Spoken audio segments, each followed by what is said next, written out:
America প্রবাসী ছেলে দেখে আমার মা বাবা একটু লোভে পড়ে গিয়েছিল। প্রবাসী ছেলেদের নাকি অনেক টাকা পয়সা থাকে আর তারা নাকি বউকেও খুব ভালোবাসে। এই লোভ করেই আমার বাবা মা আমাকে প্রবাসী ছেলের কাছে বিয়ে দিয়ে দেয়। বিয়ের পরে আমি সংসার করতে পেরেছিলাম মাত্র 20 দিন। বিয়ে আমি কখনোই করতে চেয়েছিলাম না, কিন্তু জোর করে আমার বাবা মা আমাকে বিয়ে দিয়ে দিয়েছে। আমার বাবা লোভ করে তার সাথে আমাকে বিয়ে দিয়ে দেয়। আমার জীবন এবং সংসার নষ্ট হওয়ার প্রধান কারণ হলো আমার বাবা মা। আমি আমার বাবা মাকে কখনোই ক্ষমা করতে পারবো না। আমার এসএসসি পরীক্ষার পর ঘটক আমার জন্য একটা সম্বন্ধ নিয়ে আসে। ছেলে হলো আমেরিকান প্রবাসী, সে নাকি অনেক অনেক ডলারও ইনকাম করে। বিয়ের পর নাকি তার ওয়াইফকেও সে নিয়ে যাবে। আমার বাবা এইসব কথা শুনে ছেলের সম্পর্কে কোনো না জেনে বিয়েতে রাজি হয়ে যায়। আমাকে যেদিন দেখতে এসেছিল সেদিন আমার শ্বশুর শাশুড়ি এবং ননদ এসেছিল, কিন্তু ছেলে আসেনি। আমার মা বাবা বলেছিল ছেলে যেহেতু প্রবাসী তারও তো একটা পছন্দ অপছন্দ বলে কিছু থাকতে পারে। তখন আমার শ্বশুর শাশুড়ি বলল আমাদের পছন্দই তার পছন্দ, এই জন্যই ছেলে আসেনি। আমাকে দেখে যাওয়ার কয়েকদিনের মধ্যেই আমাদের বিয়ে হয়ে যায়। আমার বিয়েটা খুব তাড়াহুড়োর মধ্যেই হয়েছিল। বিয়ের পর আমি যখন বাসর ঘরে সেজে বসেছিলাম, আমার স্বামী যখন রুমে আসে আমার সাথে কোনো কথাবার্তা না বলে সে সোফাতে শুয়ে পড়লো। তখন আমি বুঝতে পারি আমি ভুল জায়গায় এসে পড়েছি।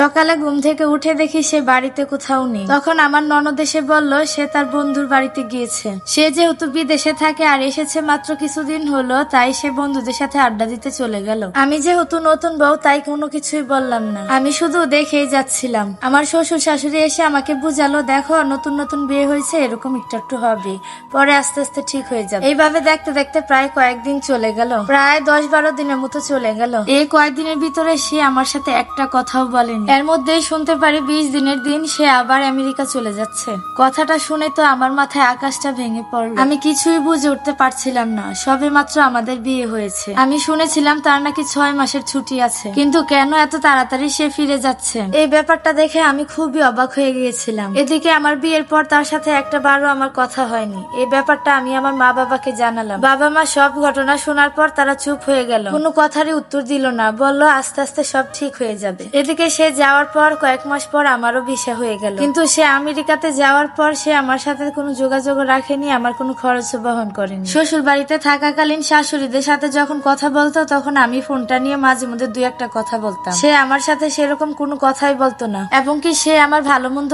জিজ্ঞাসা করেনি। এইভাবেই কেটে যায় আমাদের 1টা বছর।